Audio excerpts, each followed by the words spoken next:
dipercayakan untuk menyampaikan share untuk renungan firman Tuhan. Ya saudara, tema renungan saya pada malam hari ini saya beri tema ketika hati kita tidak tahu apa yang mesti didoakan. Ya saudara, ya itu tema saya. Saudara, ada seorang anak ya saudara ya. Jadi ada seorang anak, dia bersaudara, dia punya kakak-kakak dan dia punya adik saudara.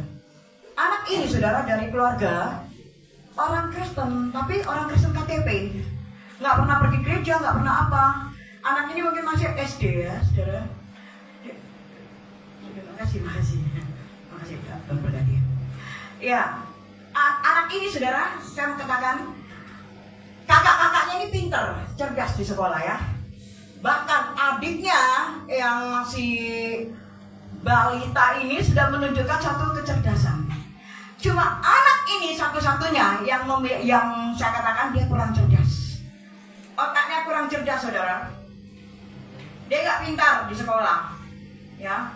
Saudara-saudaranya pintar. Jadi ketika kalau misalnya mau ulangan, orang tuanya ini selalu ya biar bagaimana, orang tuanya sayang semua termasuk anak ini. Cuma pada saat mau mendekati ulangan, orang tuanya selalu ada perbedaan. Wah, di depan anak ini, wah, saya yakin kamu pasti dapat ranking. Kamu ini, nanti kalau kamu ini nanti mau beli apa? Gitu. Mereka kakak-kakaknya dikasih gitu.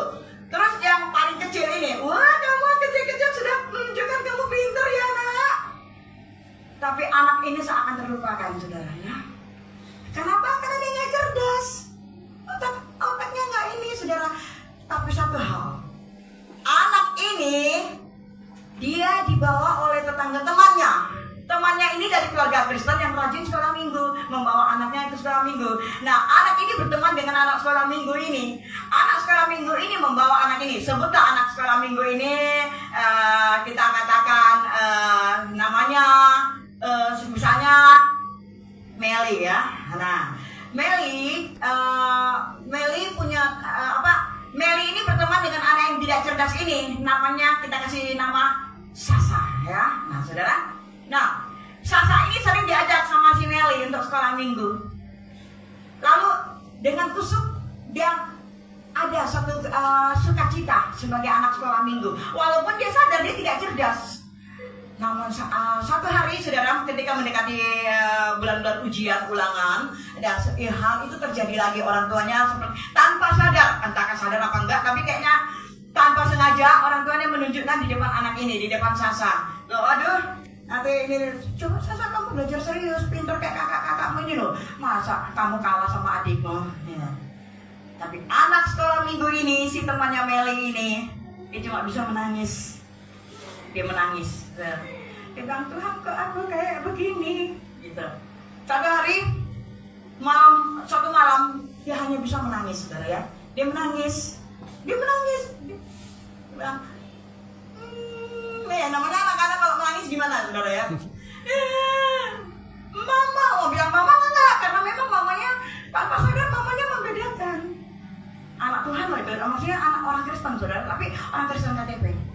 Dia hanya menangis. Lalu saudara, apa yang terjadi saudara?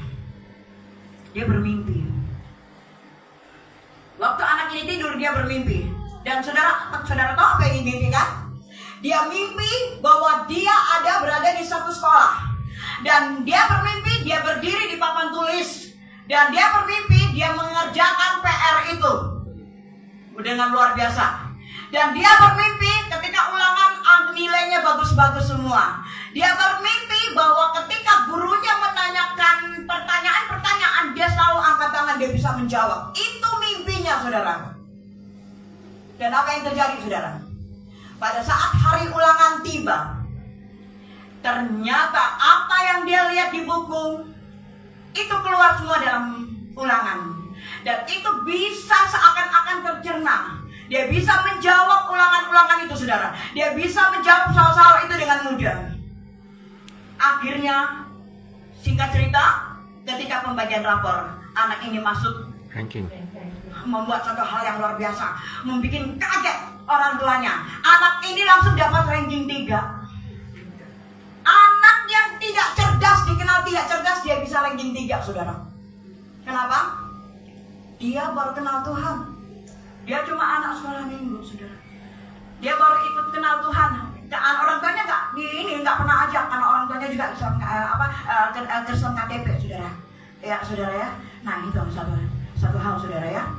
Kalau kadang-kadang kita dihadapi dengan sesuatu hal yang sulit, saudara. Kita dihadapi dengan masalah-masalah yang buat kita sulit, saudara. Kita diperhadapkan dengan situasi yang sulit, seperti anak ini, saudara. Kita sampai tidak tahu mau berkata apa, karena kita menghadapi hal-hal yang sulit, saudara. Mungkin saat ini kita berdoa, tapi kayak seakan-akan doa, kejadian-kejadian, masalah-masalah datang bertubi-tubi, saudara. Akhirnya kita bingung, kita mau berkata apa lagi. Ya, saudara, ya ini saudara ya. Jadi kadang-kadang kita mengalami seperti ini, seperti anak ini, saudara.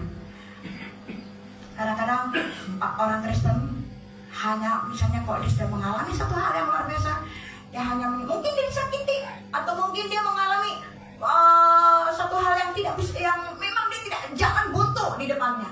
Dia hanya berkata, Yesus, Yesus.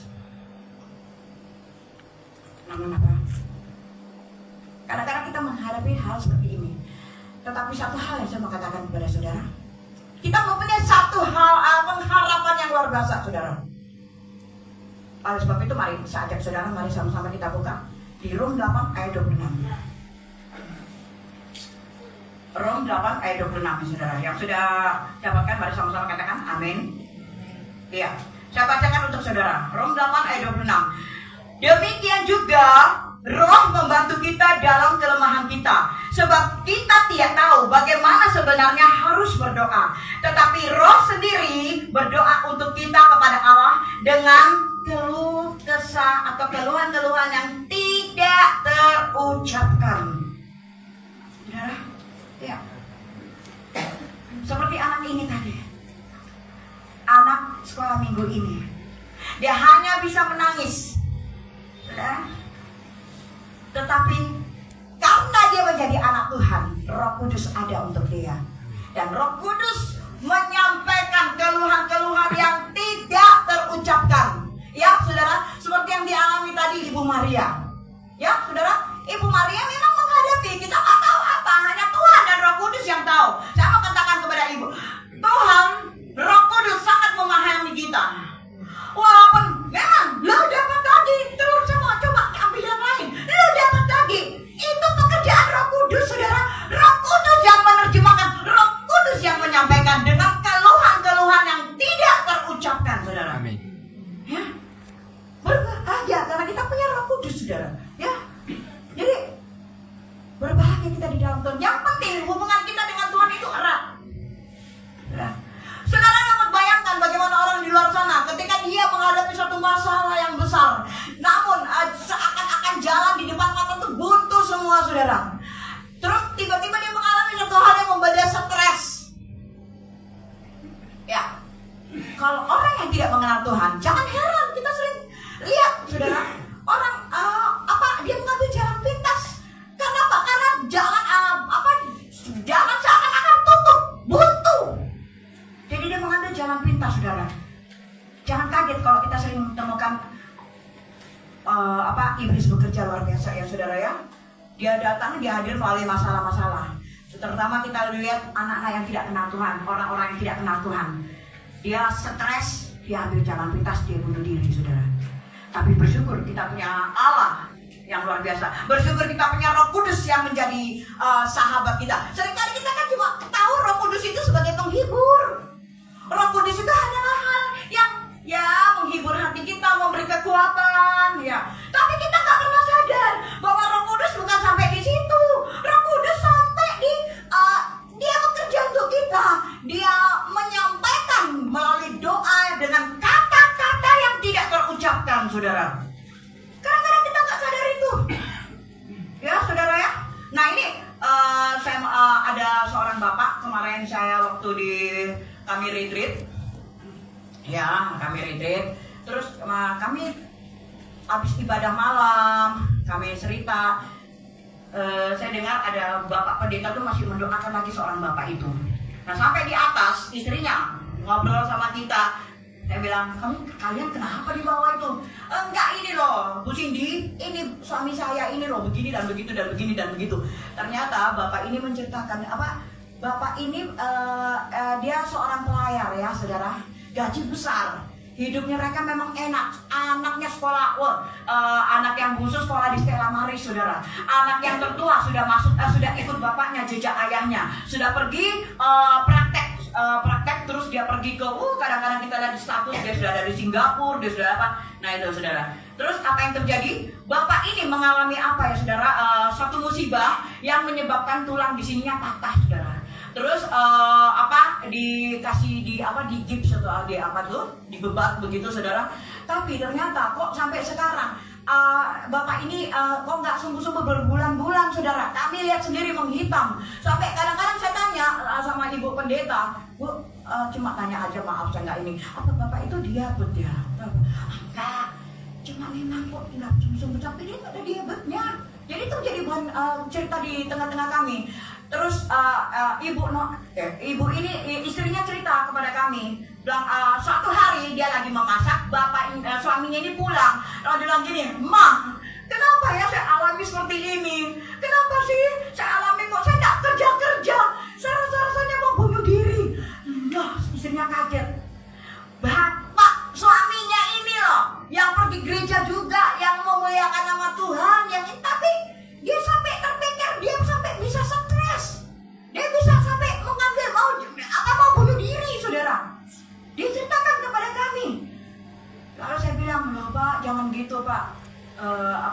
Mari serahkan sama Tuhan. Saya kasih itu, saya bilang, Tuhan kan sudah berkata, marilah kepadaku, kamu yang letih, sudah berbeban berat. Saya sudah datang Bu Cindy, tapi kok tidak ini. Gitu. Wah, dia mengalami satu stres yang luar biasa ya saudara. Tetapi satu hal saya bilang saudara, kalau kita percaya, saya rasa bapak ini belum jalankan imannya saudara. Tinggal iman itu seperti tombol, ya. Iman itu seperti tombol. Kita tinggal klik saja, iman itu bisa nyala. Saya bilang, saya percaya sebentar lagi saya akan berlayar lagi. Kan bapak itu bisa gitu. Ternyata cerita punya cerita. Anaknya yang perempuan, yang anak perempuan ini yang sekolah di Stella Maris curhat. Dia itu sering berdoa, Tuhan, papa saya ini kok pulangnya cuma kirim uang, kirim gaji ke mama. Saya tuh kangen, papa saya tuh berlama-lama di rumah dulu. Ya, lalu saya bilang sama ke bapak, ya bisa jadi doa anaknya itu didengar Tuhan. Kalau tidak melalui proses musibah, bapak ini pasti tidak akan tinggal lama-lama. Dan saya percaya satu proses kesembuhan akan tiba, dan ini sedang proses terjadi. Sebentar lagi bapak akan berlayar. Ya itu satu kisah saudara ya. Jadi saudara, kita punya Roh Kudus saudara yang sanggup memahami keadaan kita. Saudara, saya mau katakan kepada saudara bahwa Tuhan itu, kedekatan kita dengan Tuhan itu tidak tergambar pada saat kita rajin beribadah.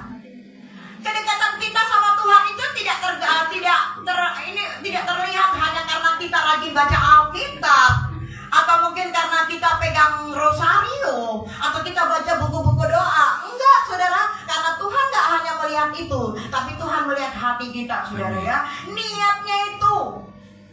Saya jujur ya, saya alami juga ketika saya pahami, saya bilang, ya Tuhan maaf ya, saya juga baca Alkitab tiap hari dengan bangga. Sampai baca Alkitab saya angkat tangan supaya mereka tahu bahwa saya juga dekat dengan. Ternyata enggak, Tuhan nggak lihat itu. Ternyata saya koreksi diri, saya baca Alkitab hanya untuk ini jadwal baca itu di Alkitab Android itu terpenuhi, jadi saya nggak ketinggalan.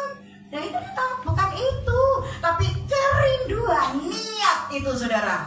Jadi nggak sampai situ. Kedekatan kita bukan karena baca Alkitab tiap hari. Sekarang Tuhan lihat niatmu apa? Bertanding jangan-jangan. Wah, saya sudah sampai di kitab ini, saya sudah berkali-kali. Ternyata bukan itu, tapi niat. Dekatnya kita, keintiman kita itu bukan hanya pada saat itu. Tuhan hanya melihat niat di hati, saudara ya. Dan percaya, Roh Kudus itu selalu menyampaikan keluhan kita dengan kata-kata yang tidak terucapkan. Amin. Saya kasih contoh saudara ya, jangan heran saudara misalnya saudara mungkin saudara punya anak, terus anak itu akan melanjutkan perguruan tinggi, tapi nggak punya biaya, ya saudara. Ternyata beberapa menit kemudian selalu ada jalan, ada biaya, dan saudara bersaksi Tuhan itu baik. Tapi saudara tidak sadar apa fungsi Roh Kudus. Ya, pada saat saudara tidak mampu, pada saat saudara tidak punya uang, belum punya dana untuk membayar perguruan tinggi untuk anaknya melanjutkan sekolah, Roh Kudus itu telah mendahului kita. Roh Kudus itu yang menyampaikan keluhan-keluhan yang tidak terucapkan. Saudara, jangan lupa, ya. Memang Tuhan baik, tapi jangan lupa fungsi Roh Kudus. Tuhan menitipkan Roh Kudus turun sebagai penolong. Bukan hanya sekedar menghibur. Betul memang kita terhibur, ada Roh Kudus. Betul memang kita kuat, ada Roh Kudus yang menopang. Tapi jangan lupa dia juga pendoa dengan kata-kata yang tidak terucapkan. Dan ketika dia menyampaikan itu dengan kata-kata yang tidak terucapkan, saya mau kasih tahu pada saudara, Allah kita berkreatif dalam menjawab doa itu. Saya kasih contoh ya saudara, saya kasih contoh. Saudara mungkin sudah tahu ilustrasi acong, ya, acong itu ya saudara. Acong hanya dengan kata-kata sederhana, dia hanya bilang Tuhan ini oe. Dan ketika itu Tuhan pun juga dengan cara kreatif, acong ini oe. Lah iya, ya itu kreatifnya kita. Saudara jangan mungkin kan saudara berpikir, saya nggak tahu berdoa. Coba nanti doa firman coba adik Gio ya, kita di dalam doa. Jangan saya nggak mungkin Gio berkata begitu. Saya nggak tahu saya mau bilang apa, tapi saya mau sampaikan bahwa sebelum kita maju, Tuhan telah mendahului kita dengan menyampaikan dengan keluhan yang tidak terucapkan. Amin. Saudara, mungkin saudara nggak semua orang pasti lidah untuk berdoa. Tapi saya mau katakan, Allah itu bukan Allah yang mengejek. Misalnya, saudara, doamu cuma segitu aja. Masa doanya berkatilah makanan ini, amin. Tapi saya mau katakan, Tuhan sangat menghargai. Karena apa? Karena semuanya sudah didahului oleh Roh Kudus. Jadi dia nggak mempermalukan kita, saudara. Saudara, kalau suatu saat kamu ditunjuk untuk berdoa, jangan menolak. Karena pada saat itu Roh Kudus yang menggerakkan. Pada saat itu Roh Kudus ingin saudara juga harus bisa berdoa dengan kata-kata yang sederhana, saudara. Jangan kata-kata yang fasih, nggak perlu, gitu, saudara. Hanya itu aja. Acong itu, saudara ya. Jadi cerita tentang acong, mungkin ada yang belum tahu ya, saudara. Cerita ilustrasi soal acong. Acong ini dia mempunyai toko kelontong. Toko kelontong yang dia punya dengan rumahnya itu diantarai dengan sebuah gereja. Lalu acong ini kalau dia mau pagi-pagi menuju ke toko kelontong, dia lihat gereja itu, dia berdiri di pagar, lalu dia berkata, Tuhan, ini oe. Sudah, dia langsung lanjut lagi. Begitu juga pulang dari tokonya, dia tutup, dia lihat lagi gereja sebelum sampai di rumah. Tuhan, ini oe. Cuma itu. Lalu orang-orang bilang gini, hei acong, sini lu saya tanya. Kamu tuh kenapa tuh? Saya lihat dari tahun ke tahun kamu tuh kalau pulang dari toko, kamu selalu singgah ke gereja. Apa tuh kamu bikin? Kamu tidak masuk, kamu cuma berdiri di pagar. Oh, itu saya cuma bilang, Tuhan ini saya, ini Tuhan ini oe. Wah, kamu itu ngapain? Kamu berdiri depan pagar itu kayak orang apa? Gitu. Lalu apa yang terjadi, saudara? Acong, dia sakit mungkin karena kelelahan, capek. Remek badannya mungkin ya, kecapean, namanya maklum sudah tua, saudara. Lalu dia sakit tua kali ya. Dia dibawa ke rumah sakit dan dia berhari-hari dia tidak bangun, saudara. Jadi infus, jadi apa? Ya mungkin suster para dokter sudah kayak mengalami, sudah waktunya, sudah dekat. Lalu apa yang terjadi, saudara? Di saat dia tidak sadar, tiba-tiba dia bermimpi, Tuhan datang kepada dia. Tuhan datang dan Tuhan pegang dahinya. Lalu Tuhan bilang, acong, ini oe. Tiba-tiba dia terbangun, semangat ada. Dia bangun, dia tarik dia punya saudara, infus. Lalu dia bilang, mana itu? Suster, mana itu tadi orang itu tadi? Orang siapa, Pak? Orang siapa? Bilang, itu tadi ada yang bilang, dia berjanggut. Ya itu ilustrasi, saudara ya. Jadi Tuhan itu menjawab doa kita dengan kreatifnya tersendiri, saudara ya. kreatif. Ada ini juga saudara, satu contoh saudara. Saudara biasanya di TikTok nggak? Ada seorang bapak yang menyetir mobil saudara. Lalu dia berjalan, pada saat di tengah jalan dia dihadang oleh rusa. Ya, terus bapak ini mau marah, ini rusa. Dia turun, dia belum sempat turun, rusa itu mendekat. Rusa itu nggak tahu, rusa itu lalu apa yang terjadi saudara? Tanah longsor di belakang rusa itu saudara. Tuhan itu kreatif. Tuhan itu Roh Kudus itu dia menyampaikan doa kepada Tuhan dengan kata-kata yang tidak terucapkan. Ternyata bapak ini terhindar dari mara bahaya. Jadi jangan kaget saudara. Terkadang manusia kayak kita kan enggak, kita ngomel duluan. Bilang, aduh kenapa sih Tuhan? Kok begini Tuhan? Saya kan sudah berdoa supaya perjalanan lancar. Saya kan sudah berdoa supaya ini dipenuhi. Kenapa Tuhan tidak menjawab doa saya? Tapi saya mau katakan, Tuhan punya maksud yang indah saudara ya. Pak Roh Kudus sudah mendoakan bagi kita dengan kata-kata yang tidak terucapkan saudara. Sederhana sekali saudara ya. Roh Kudus saudara. Kita punya Roh Kudus. Mari hubungan kita dekat dengan Tuhan saudara. Kita dekat dengan Tuhan, maka Roh Kudus juga dekat dengan kita saudara. Melalui Roh Kudus maka segala sesuatu jangan heran. Seringkali mukjizat terjadi. Kita jangan heran. Kenapa? Karena kita punya Roh Kudus. Di luar sana banyak orang yang tidak memiliki Roh Kudus. Di luar sana banyak orang yang tidak mengenal Tuhan. Lalu apa yang terjadi? Dia mengalami satu musibah, dia mudah putus asa, dia mudah ingin karena dia tidak ingin. Beda dengan kita saudara. Kita punya iman karena Allah. Kita punya iman karena Roh Kudus.